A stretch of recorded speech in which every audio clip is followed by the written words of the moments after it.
This game happened on Friday night.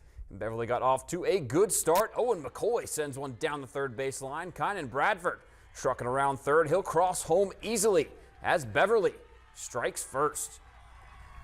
Starter Dylan Blond didn't let that last long, finishing Beverly off here with the K.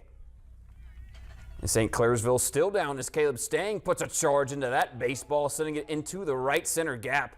Blond will slide headfirst into home to cut the lead in half. It's a 2-1 ball game.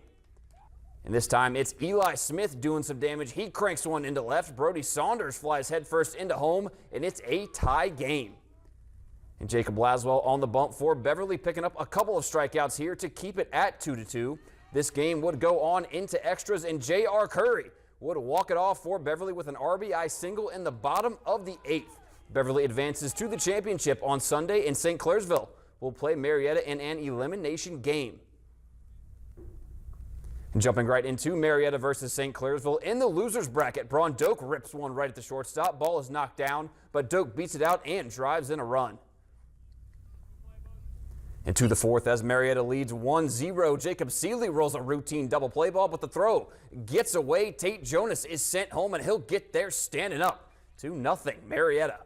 And more offense from the boys in blue. Will Tornis golfs one deep to right. Logan Fling gonna tag and jet for home. Head first slide, and he's in there. And Billy Schumacher looking good for St. Clairsville, punching Jonas out looking. Marietta still leads. And now it's Caleb Stang on the bump, and he blows the Express right on by to end the inning. And St. Clairsville looking to get something going here. Hot shot to first, but the ball is smothered, and Drew Warden does a great job of fielding his position. And still no runs for St. Clairsville as Peyton Blue ambushes this pitch. That'll hit off the fence out there in the outfield for a double. Now a couple runners on as Blue tries to steal third, but he's hosed right there. What a throw. And St. Clairsville would finally get on the board here. Ground ball up the middle, and Max Miller turns and heads for home, make it 4-1. Marietta. That wouldn't end up mattering, though, as Drew Warden tosses a one-run complete game, and the stage is now set as Marietta will play Beverly Lowell in the region final.